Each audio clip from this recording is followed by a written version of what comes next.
Namaste students, this is Atya. Welcome back to the channel. आज हम 9th class के chapter 6 की exercise 6.1 का क्वेश्चन नंबर 5 लेने जा रहे हैं और ज्योमेट्री के कॉन्सेप्ट हम सीख ही रहे हैं। हर क्वेश्चन में हमें कुछ ना कुछ नया सीखने को मिल रहा है। अब आइए देखते हैं इस क्वेश्चन नंबर 5 में हमें क्या नया कॉन्सेप्ट सीखने को मिलेगा। तो हम हेडिंग दे देते हैं एक्सरसाइज 6.1 और ये है हमारा क्वेश्चन नंबर 5 का सॉल्यूशन। राइट, आपको सबसे पहला कॉन्सेप्ट सिखाया गया था कि आपको सबसे पहले जो फिगर गिवन है उसको ड्रॉ करना है। अगर फिगर ना दी हो तो आपको खुद से बनानी है, बट ये चीज मैंडेटरी है कि आपको फिगर ड्रॉ करनी है। फिगर बनाने में आपने ज्यादा टाइम नहीं लेना है, बहुत जल्दी से हमें एक फिगर बना लेनी है। तो फिगर हमें यहाँ फिलहाल क्वेश्चन नंबर 5 में गिवन है। मैं आपको ड्रॉ करके दे रही हूँ फिगर, देखिए। और फिगर बनाने के साथ साथ आपको उसकी लेबलिंग पर भी ध्यान देना है। और मैं अब लेबलिंग कर रही हूँ, यानी कि नेमिंग करनी है। जैसी क्वेश्चन में नेमिंग करी हुई है हमें एग्जैक्टली वैसे ही नेमिंग करनी है। आपको अपनी तरफ से कोई भी चेंज नहीं करना। देखिए मैंने कितनी जल्दी से फिगर ड्रॉ कर ली है। आपने फिगर ड्रॉ करते वक्त पेंसिल का इस्तेमाल करना है, पेन का इस्तेमाल नहीं करना है। इतना कर लेने के बाद अब आपको मैं इसमें बता रही हूँ कि मैं इसमें कुछ एंगल्स की नेमिंग करने जा रही हूँ और वो है लाइक इसमें एंगल को 1 दे रही हूँ। जैसे हर इंसान का एक पर्टिकुलर नाम होता है, उसी तरह से हम इन एंगल्स को भी नाम दे रहे हैं। नाम देने से क्या फायदा होने वाला है, हमें 3 अल्फाबेट में बार बार नाम नहीं लिखना पड़ेगा, हमारा टाइम सेव होगा और हमारे गलती होने के चांसेस भी नहीं रहेंगे। तो ये मैंने तीनों एंगल्स को नेम दे दिया है 1 2 3। अब जैसा कि मैंने आपको सिखाया था कि अब नंबर 2 पे हमारा जो ज्योमेट्री का कॉन्सेप्ट आता है वो आता है कैटेगरीज, यानी कि हेडलाइंस। तो हमारी जो पहली हेडलाइन रहने वाली है वो है गिवन की। तो हम यहाँ पर अब गिवन हेडिंग दे रहे हैं। आप बहुत ध्यान से देखिए कि मैं कैसे करवा रही हूँ क्वेश्चन ज्योमेट्री का। आपको हमने गिवन हेडिंग देने के बाद, गिवन जैसा कि इसका मीनिंग ही यही है, दिया है, क्या दे रखा है हमें क्वेश्चन में। जो जो पॉइंट्स हमें क्वेश्चन में दे रखे हैं वो सभी के सभी पॉइंट्स आपने इस गिवन कैटेगरी में कॉपी कर लेने हैं। अभी तक हमने अपने आप से कुछ नहीं किया है, जो क्वेश्चन में दिया है हम वही कॉपी कर रहे हैं। अब गिवन देखते हैं, मैं क्वेश्चन रीड कर रही हूँ। सबसे पहला पॉइंट हमें गिवन है POQ इज अ लाइन। तो आप पहला पॉइंट लिख दीजिए कि हमें पहली बात पता चल गई है कि POQ एक लाइन है।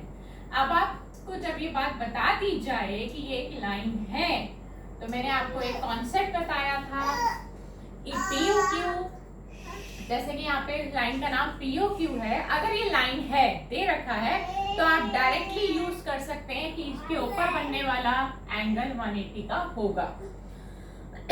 सॉरी, आप यानी कि एंगल 1, एंगल 2 और एंगल 3 तीनों का सम डायरेक्टली 180 लिख सकते हो। ये स्ट्रेट एंगल बना रहे हैं क्योंकि इनके बेस की जो POQ है वो एक लाइन है, क्वेश्चन में दिया हुआ है। अब हम चलते हैं सेकेंड पॉइंट की तरफ कि और क्या बातें हमें दे रखी हैं। उन्होंने हमें बता रखा है कि रे OR, ये जो रे जा रही है OR, ये परपेंडिकुलर है PQ पर। देखिए रे OR परपेंडिकुलर का सिंबल होता है, ये उल्टा T मैंने बनाया है, दिस इज कॉल्ड परपेंडिकुलर, और ये हमारा परपेंडिकुलर है PQ पर। अब इससे हमें क्या समझ में आता है कि अगर RO या OR ही इसका एक्चुअली होना चाहिए रे का, OR is perpendicular to PQ means कि यहाँ पर ये 90 डिग्री का एंगल बना रहा है। तो बॉक्स बना हुआ है, क्लियर है आपको। और दूसरी तरफ यानी कि एंगल 1 प्लस एंगल 2, इन दोनों को अगर मर्ज कर दें, ऐड कर दें, एंगल 1 और एंगल 2, तो इनका सम भी 90 रहेगा। जब कोई रे या कोई लाइन दूसरी लाइन पर परपेंडिकुलर होती है तो वो लेफ्ट और राइट दोनों तरफ 90 डिग्री का एंगल कंस्ट्रक्ट करती है। तो ये बात हमने समझ ली है। चलते हैं नेक्स्ट पॉइंट पर। नेक्स्ट पॉइंट हमें क्या बता रहा है, हम पढ़ लेते हैं। OS इज अनदर रे। OS एक दूसरी रे है। अभी पहली रे कौन सी थी? OR।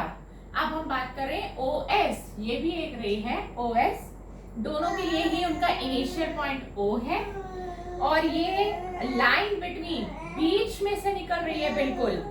Raise OP and OR, वो कह रहे हैं कि दो रेज और हैं OR एंड OP, ये बिल्कुल उनके बीच में से निकल रही है। अगर ये इनके बीच में से निकल रही है तो इसका मतलब ये हुआ कि एंगल 1 और एंगल 2 आपस में इक्वल हुए। तो हम यहाँ पहले स्टेटमेंट दे देते हैं कि OS रे, OS line between OP and OR, that is angle 1 is equal to angle 2, यानी कि एंगल 1 और एंगल 2 आपस में इक्वल है। तो यहीं पर हमारा पॉइंट्स खत्म होते हैं गिवन के। आगे पढ़ते हैं, बोला है प्रूव दैट। तो प्रूव दैट को हम एक नई हेडिंग दे रहे हैं, टू प्रूव। जब हमें प्रूव करना होता है तो उसे हम टू प्रूव की कैटेगरी में डालते हैं कि क्या प्रूव करना है। अगर हमें फाइंड करना होता है तो हम लिखते हैं टू फाइंड। अब हमें प्रूफ करना है तो हम लिख रहे हैं टू प्रूफ। क्या प्रूफ करना है वो हम same as it is copy कर रहे हैं। तो आपने क्या ऑब्जर्व किया कि अभी तक मैंने कोई क्वेश्चन स्टार्ट किया ही नहीं है। मैंने अभी सिर्फ क्वेश्चन से देख के सब कुछ कॉपी किया है, राइट? अभी कुछ नया किया ही नहीं। अब गिवन लिख चुके, टू प्रूव लिख चुके, अब हमें इसको प्रूव करना है। आइए, जब टू प्रूफ की कैटेगरी लिखी जाती है तो नेक्स्ट कैटेगरी प्रूफ की आती है। तो तीसरी आ गई प्रूफ। अब आप ध्यान से देखिए, मैं सबसे पहले क्या ले रही हूँ, एंगल 1 और एंगल 2 आपस में इक्वल है। ये क्वेश्चन में गिवन है तो हम इसको फर्स्ट इक्वेशन लिख देते हैं और रीजनिंग देंगे गिवन, राइट? अब जो बात मैं आपको बताने जा रही हूँ उसको ध्यान से देखिए। अगर एंगल ROQ 90 का है तो एंगल ROP इस साइड भी 90 ही बनेगा। ये बात अभी अभी बताई थी कि 1 + 2 मिलाकर 90 है और ये अकेला 90 है। तो 1 + 2 मीन्स ROP, ये पूरा बड़ा एंगल जिसको मैं मार्क कर रही हूँ, आप बोर्ड पे देखिए, ROP। तो angle ROP is equal to angle ROQ। तो इसको हम लिख रहे हैं कि ये इक्वल क्यों हुए, बिकॉज ईच 90 डिग्री, क्योंकि दोनों ही 90 के हैं इसीलिए ये इक्वल हैं। ROP के अंदर दो टुकड़े हो रहे हैं, 1 और 2। हम इसको ऐसे लिख सकते हैं 1 + 2, और ROQ को हम नंबर 3 लिखना चाहिए तो लिख लेते हैं, अदरवाइज ऐसे भी छोड़ सकते हैं। हमने ऐसे लिख लिया है।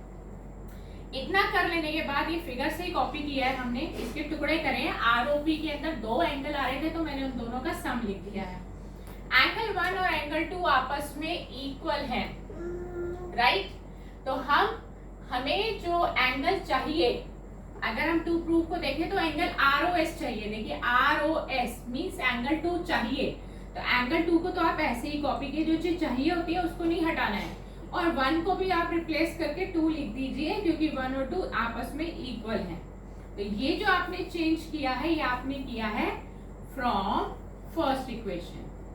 फर्स्ट इक्वेशन से आपने ये चेंज किया है, राइट? इतना आपको समझ में आ गया है। अब एंगल 2 में एंगल 2 ऐड कर दीजिए तो ये आएगा 2 एंगल 2। Is that clear? कि इसके आगे भी कोई नंबर नहीं है तो 1, इसके आगे भी कोई नंबर नहीं है 1, 1 + 1 2 angle 2 is equal to angle 3।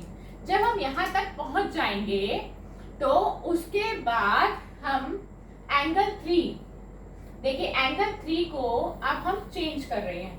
हमने अपने क्वेश्चन के अकॉर्डिंग एंगल 3 लेना है। एंगल 3 में अब हम क्या ले रहे हैं, देखिए एंगल 3 को हम ये लिख सकते हैं QOS माइनस ROS। आप देखिए QOS में से अगर हम ये एंगल 2 माइनस कर देंगे, यानी कि ROS माइनस कर देंगे, तो हमारे पास एंगल 3 ही बचने वाला है। हम क्या कर रहे हैं, हम इस बड़े एंगल में से ये छोटा वाला एंगल माइनस कर रहे हैं। तो हम यही चेंज फिगर से देखकर कर रहे हैं। हम एंगल 3 को हटाकर लिख रहे हैं QOS।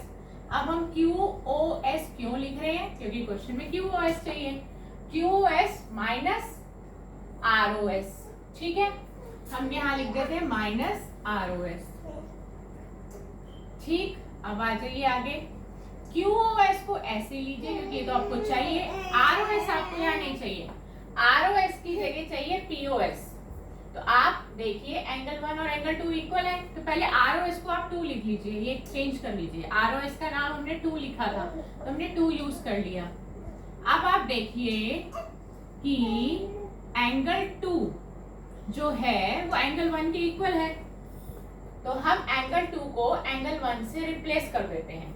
हम एंगल 2 की जगह लिख देते हैं एंगल 1, और ये चेंज भी हमने कहां से किया? From first equation, right. अब हमारे को क्या करना है? इस 2 को हम उधर शिफ्ट कर देते हैं, एंगल 2 को यहीं रहने देते हैं, और जो 2 यहाँ मल्टीप्लाई हो रहा है वो वहां जाके डिवाइड हो गया दोनों से।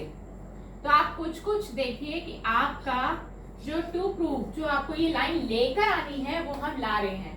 एंगल 2 का नाम है ROS, ठीक। हमने फिगर में ये जो एंगल 2 लिया है ये एक्चुअली में हमारा ROS है, और हमें ROS ही चाहिए 2 प्रूफ में। एंगल 2 को रिप्लेस करके अब उसका ओरिजिनल नाम लिख दीजिए ROS।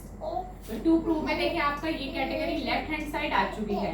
हम जो भी काम करते हैं वो 2 प्रूफ के अकॉर्डिंग करते हैं। हाफ चाहिए, हाफ भी आ गया है। QOS चाहिए, QOS भी है हमारे पास, और एंगल 1 यानी कि इसका नाम हम POS लिख सकते हैं। एंगल 1 का ओरिजिनल नेम POS है, तो हम एंगल 1 को रिप्लेस करके POS लिख रहे हैं। तो हमने जो 2 प्रूफ में हमको चाहिए था हम वो पूरा एग्जैक्टली लेकर आ गए हैं, और ये हमने प्रूफ कर दिया है आपको। तो इसको लिखेंगे हैंस प्रूफ्ड। तो हमने आपको सिखाया है कि कैसे 2 प्रूफ जो हमें प्रूफ करना था वो हम कैसे हूबहू सेम लेकर आ गए। तो इसमें कुछ ट्विस्टिंग करी हमने, एंगल के नेम दिए।